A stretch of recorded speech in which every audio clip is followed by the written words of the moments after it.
Rubella মনিকাকে phone করে বলল যে আবার জানিস তো আমার অন্য একটা সমস্যা হওয়া শুরু হয়েছে। কিছুদিন আগে পর্যন্ত আমার হার্ট নিয়ে চিন্তা আসছিল, মনে হচ্ছিল না হার্টের কোনো প্রবলেম হয়েছে, বুক ধড়ফড় করছিল, শ্বাসকষ্ট হচ্ছিল, বুকে যন্ত্রণা করছিল। আমি সারাদিন ভাবছিলাম আমার হার্টের কোনো প্রবলেম হয়েছে। এখন সারাদিন শুধুমাত্র আমার চিন্তা আসছে আমার কিডনিটা খারাপ হয়ে গেল না তো, আমি শুধু লক্ষ্য রাখছি আমার কোমরের ওখানে ব্যথা করছে না তো, কতবার প্রস্রাব করতে যাচ্ছি সেটা পর্যন্ত আমি নোটিস করছি। আমার খুব ভয় লাগছে, আমার হাত পা ঘেমে যাচ্ছে, আমার টেনশান হচ্ছে, বুক ধড়ফড় করছে, আমার মনটা কেমন যেন করছে, আমি অস্থির হয়ে উঠছি, আমি শান্ত হতে পারছি না। রুবেলা এই কথা বলার পর মনিকা শান্তভাবে শুনে বলল, তুই কতবার ইসিজি করেছিস বলতো, তুই কতবার ইকো করেছিস বলতো, তুই কতবার মামাকে দেখিয়েছিস বলতো।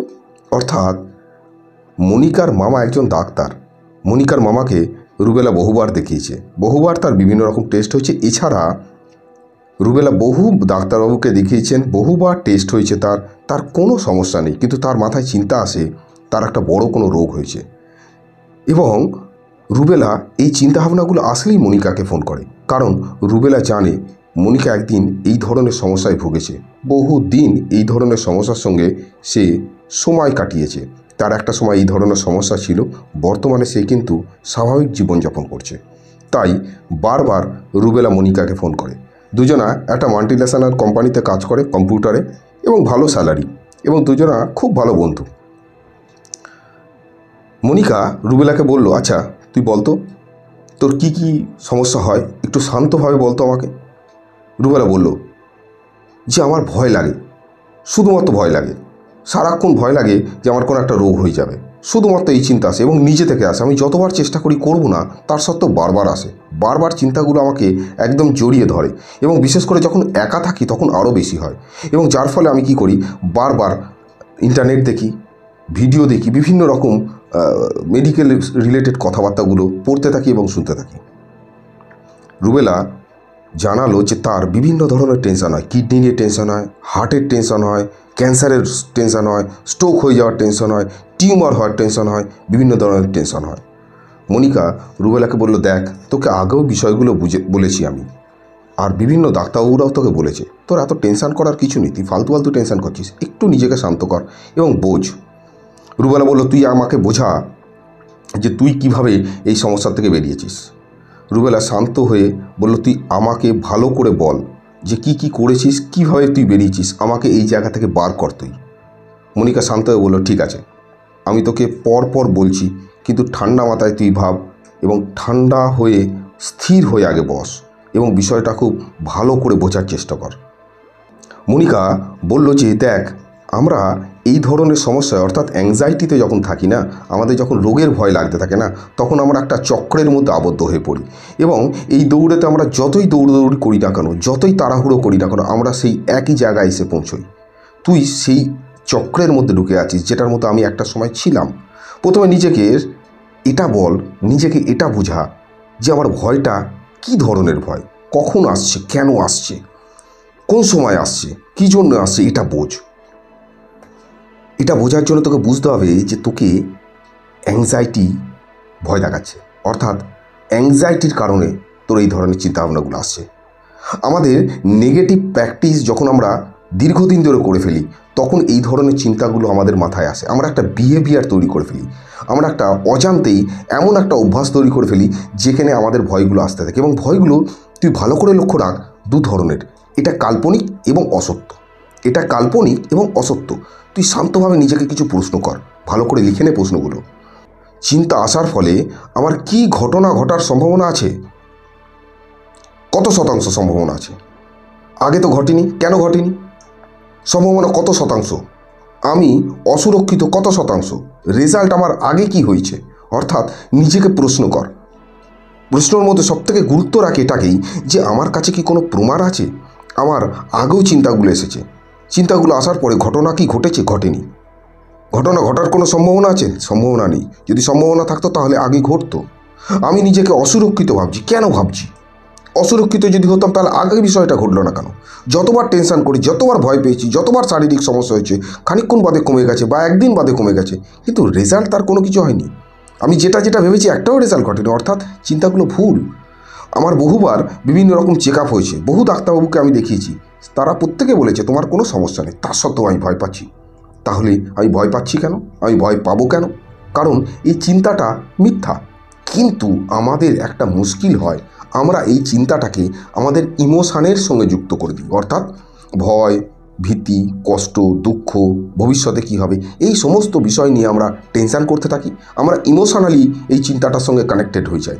না, ইমোশনালি আমাদের কানেক্টেড হলে হবে না, আমাদের যুক্তি দিয়ে বিষয়টাকে বুঝতে হবে।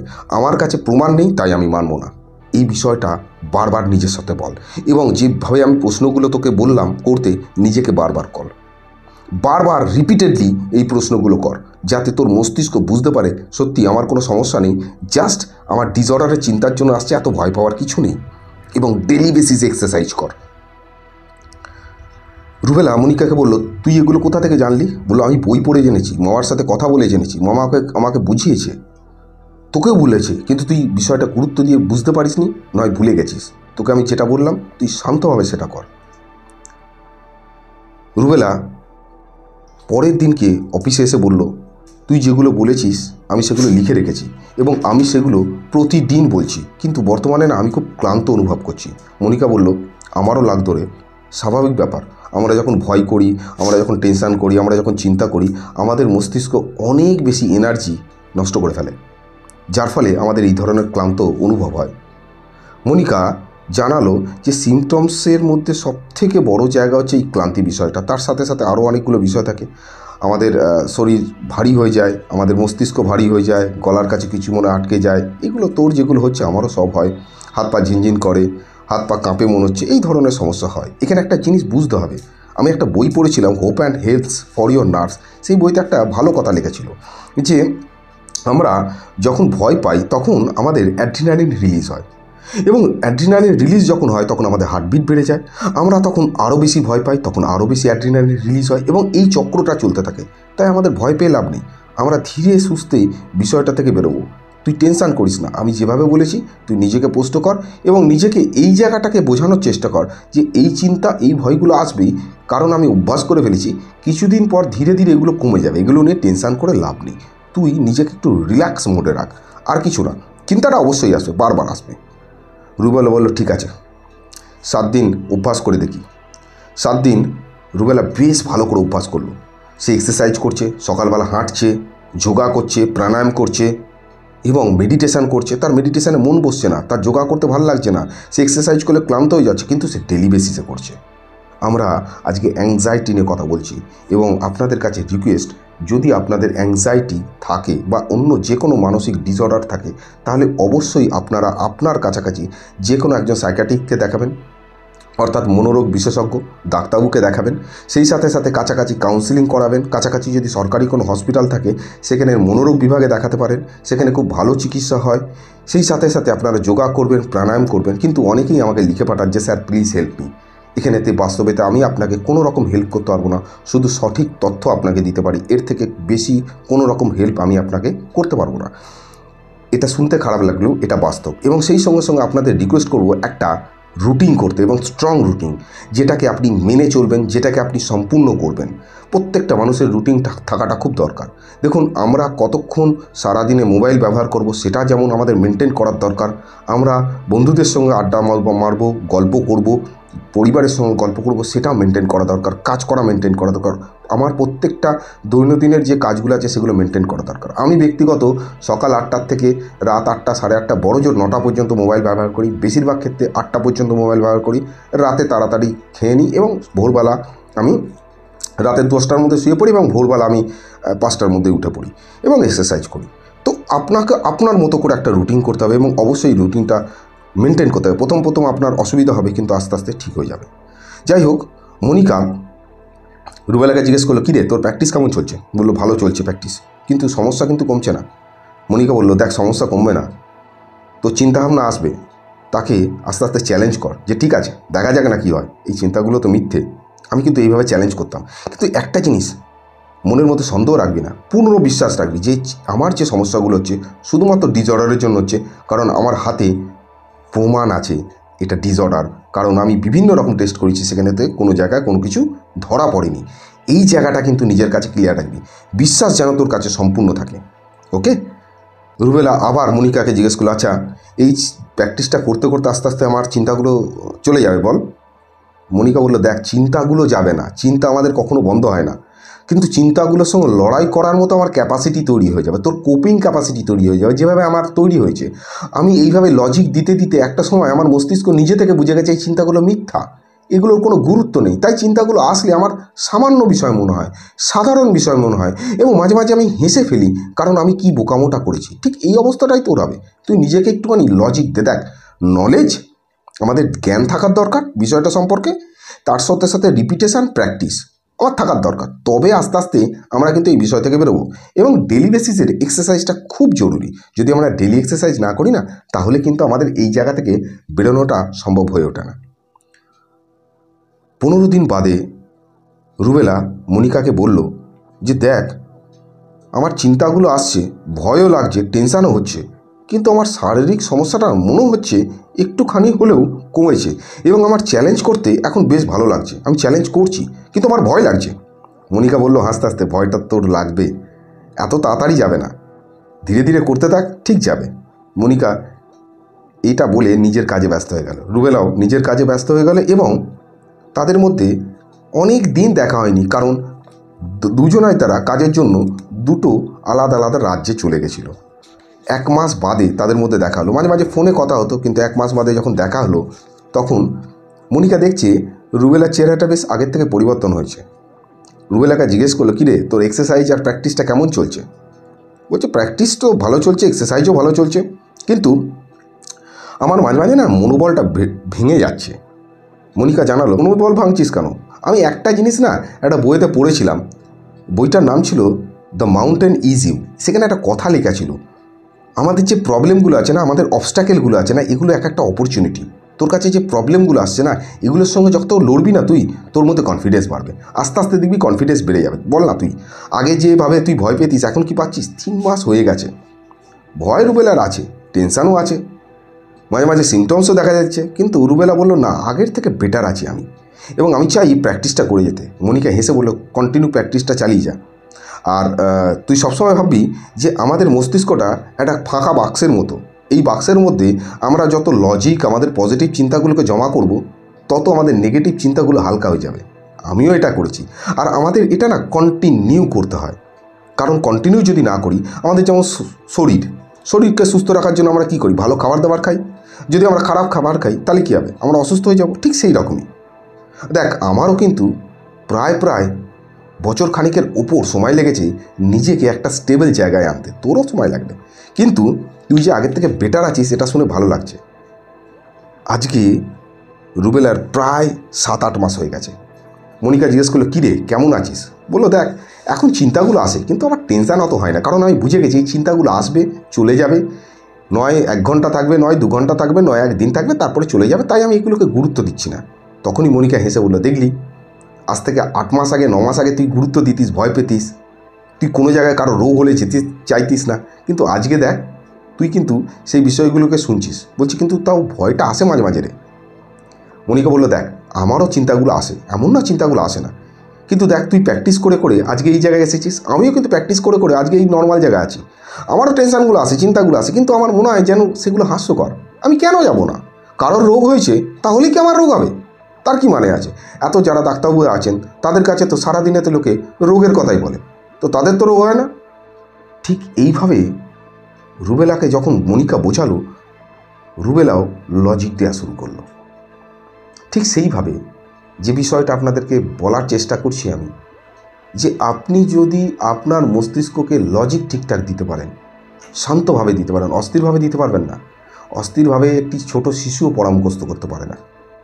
আমরাও নিজেরা কনসেন্ট্রেট করতে পারি না। আমরা যদি ভয় পেয়ে যাই, আমরা যদি ইমোশনালি কানেক্টেড হয়ে যাই, তাহলে কিন্তু আমরা আমাদের সিদ্ধান্তগুলোকে নিতে পারি না।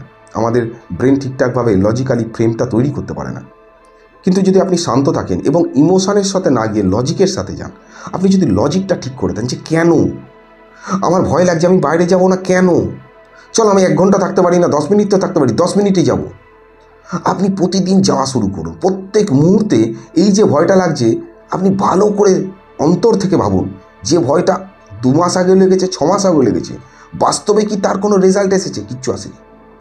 তাহলে এই চিন্তাটার গুরুত্ব কোথায়? আপনার কাছে বিভিন্ন টেস্ট হয়েছে, তার রিপোর্ট আছে, বিভিন্ন ডাক্তারবাবুকে দেখিয়েছেন, তারা বলেছে কোনো সমস্যা নেই, আপনি নিজে বুঝছেন কোনো সমস্যা নেই, শুধুমাত্র আপনার মাথায় যে চিন্তাটা আসছে আপনি ভয় পেয়ে যাচ্ছেন, ভয় পাওয়ার অভ্যাস করে ফেলেছেন। আপনি তাকে প্রমাণ দিন। আর প্রমাণ কখন দিতে পারবেন? যখন আপনি আপনার প্র্যাকটিক্যাল লাইফে সমস্ত কাজ করবেন। ভয় চিন্তাগুলো থাকবে, এগুলো ঠিক ঝড়ের মতো। আপনি যদি একটি বাড়ি বানান, আপনি এটা আশা করবেন না যে বাড়িটা আমি দুর্বলভাবে বানাই, যাতে ঝড় আসে উড়িয়ে নিয়ে যায়, আবার পরের বছর বানাবো। আপনি ঝড়ের গতি কমানোরও চেষ্টা করেন না, আপনি আপনার বাড়িটাকে মজবুত করে তৈরি করেন। তাহলে ঝড় আসলে আপনার নিশ্চিন্তে আপনি বাড়িতে থাকতে পারেন যে ঝড় আসলো আমার বাড়ির কিছু হবে না। তার মানে আপনি আপনার ক্যাপাসিটি বাড়িয়ে দেন। তাহলে কি হয়, সেই ঝড়ের যে আতঙ্ক আছে তার থেকে কিন্তু আমরা বেঁচে যাই। সেম জিনিস, আপনাকে এই চিন্তাগুলোর সঙ্গে ফাইট করার মানসিকতা রাখতে হবে। যে চিন্তাগুলো ইজি, এটাকে আমি জটিলভাবে ভাবছি, আমি এটাকে অন্যভাবে দেখছি। বাস্তবে কিন্তু চিন্তাটা এতটা ভয়ঙ্কর নয়। আর আমি আমার শারীরিক সিমটমসগুলো হলে ভয় পেয়ে যাচ্ছি। আমি চেষ্টা করছি শারীরিক সিমটমসগুলো কমাতে। যখন তারা কমছে না, আরও ভয় পাচ্ছি, অ্যাড্রিনালিন আরও রিলিজ হচ্ছে, আরও বুক ধরপড়ানি বাড়ছে, আরও আমার ব্রিথিং প্রবলেম হচ্ছে। তো এগুলো হচ্ছে ভয়ের থেকে। আমরা দৌড়েছি, ছুটেছি, তখনও আমাদের হার্টবিট বেড়েছে, তখনও আমরা নাক মুখ দিয়ে শ্বাস নিয়েছি, তো তখনও আমরা ভয় পাইনি। কেন আমরা এখন ভয় পাবো? আমি বাড়িতে বসে বসে চিন্তা করছি দূরে গেলে ভয় লাগবে, বাইরে গেলে ভয় লাগবে। কেন লাগবে? নিজেকে বোঝান তো, শান্তভাবে বোঝান তো, প্রয়োজনে লিখুন যে ঠিক আছে আমার বাইরে গেলে ভয় লাগবে, সে ভয়টাকে আমি সহ্য করতে পারবো না, সেই অস্থিরতাকে আমি সহ্য করতে পারবো না, সেই যে টেনশানগুলো হচ্ছে সহ্য করতে পারবো না। আমি তো বহুবার সহ্য করেছি, আলটিমেট আমি সহ্য করেছি, পালিয়ে হয়তো এসেছি, কিন্তু সহ্য তো করেছি। তো আমি যদি 20 মিনিটের জায়গায় 10 মিনিট থাকি, তাই থাকি। তারপরের দিনকে সেটা আমি 15 মিনিট করব, তারপরের দিনকে 20 মিনিট করব, তারপরের দিনকে 30 মিনিট করব, আস্তে আস্তে বাড়াবো। কিন্তু আপনাকে ছোট ছোট পদক্ষেপ নিতে হবে। আপনি যদি ছোট ছোট পদক্ষেপগুলো না নেন না, তাহলে আপনি একই জায়গায় দাঁড়িয়ে থাকবেন। কিন্তু যদি আপনি ছোট ছোট পদক্ষেপগুলো নিতে থাকেন, আপনি দেখবেন বছরের শেষে একটা বেশ ভালো জায়গায় পৌঁছে গেছেন। এবার আপনার কাজ উপরে ডিপেন্ড করছে, কারণ এই বিষয়টা অত জটিল নয়। আপনি যদি নিজেকে বোঝাতে পারেন এবং সময় দেন, আপনি ভাববেন না যে আপনি কত তাড়াতাড়ি গন্তব্যস্থলে পৌঁছে যাবেন, লক্ষ্যে পৌঁছে যাবেন। আপনি কচ্ছপের মতো এগোন, ধীরে ধীরে এগোন, দেখবেন যে ঠিক পৌঁছে গেছেন। আপনি যখন ধীরে ধীরে কনফিডেন্সের সাথে এগোবেন, তখনই একটা নির্দিষ্ট জায়গা পৌঁছতে পারবেন। আপনি যদি তাড়াহুড়ো করেন, হাঁপিয়ে যাবেন, তারপরে বিরক্ত হয়ে যাবেন, আর কিছুই না। তারপর মনে হবে যেন আমার কোনো ডেভেলপমেন্ট হচ্ছে না। অ্যাকচুয়ালি সেটা না। আপনি প্রত্যেক দিনের 100% ডেভেলপমেন্টকে হয়তো মাপতে পারবেন না, কিন্তু 2 মাস পরে, 6 মাস পরে, 8 মাস পরে, 1 বছর পরে আপনার ডেভেলপমেন্ট মাপতে পারবেন। কিন্তু কনসিস্টেন্সি রাখতে হবে, কন্টিনিউ এই প্র্যাকটিসটাকে কিন্তু রান করতে হবে। আর প্রতিদিন এক্সারসাইজ করুন, যোগা করুন, প্রাণায়াম করুন। কিন্তু এটা ভাবার কোনো কারণ নেই আমরা এই সমস্যা থেকে বেরোতে পারবো না। এবং প্রয়োজনে আপনার কাছাকাছি যিনি সাইকিয়াট্রিস্ট আছেন, ডাক্তারবাবু, তাকে দেখান। যদি উনি মেডিসিন দেন অবশ্যই খাবেন। অনেকে মেডিসিন খেতেও ভয় পায় না, এটা করবেন না। মেডিসিন খান এবং মেডিসিন নিজের থেকে বন্ধ করবেন না। ডাক্তারবাবু যদি বন্ধ করতে বলে তাহলে বন্ধ করবেন। উনি আপনাকে বুঝে শুনে মেডিসিন দিচ্ছে, আপনার ক্ষতির জন্য নয়, আপনাকে ভালো রাখার জন্য। সেই সাথে কাউন্সেলিং দরকার, সেই সাথে নিজেকে বোঝানোর দরকার। এই যে ভিডিওগুলো দিই, এগুলো দেখেন, আপনি লিখে ফেলুন। যদি লিখে ফেলতে পারেন, তার থেকে কিছু পয়েন্ট পাবে। এই পয়েন্টগুলো আপনার কাজে লাগবে। এর আগে 10টা ভিডিও দিয়েছি, এই 10টা ভিডিও খুব গুরুত্বপূর্ণ। এই ভিডিওগুলো প্রত্যেকটা দেখুন, লিখুন এবং নিজেকে বোঝান। আস্তে আস্তে দেখবেন একটা বেটার জায়গায় পৌঁছে যাবেন। আপনার প্রত্যেকটা দৈনন্দিনের কাজগুলোকে করুন। আপনার মাথায় কী চিন্তা আসছে, দ্যাট ইজ নট ইম্পর্টেন্ট। চিন্তা আমাদের যে কোনো আসতে পারে, মস্তিষ্ক আমাদের যে কোনো চিন্তা করতে পারে, যে কোনো কল্পনা করতে পারে। এটা তার অধিকার, এটা তার কাজ, সে করবে। কিন্তু সেই চিন্তাকে আমি ইমোশনের সঙ্গে যুক্ত করব না, আমি যুক্তি দিয়ে বিচার করব। Thank you very much. Next day আবার একটা বিষয় নিয়ে কথা হবে। ধন্যবাদ।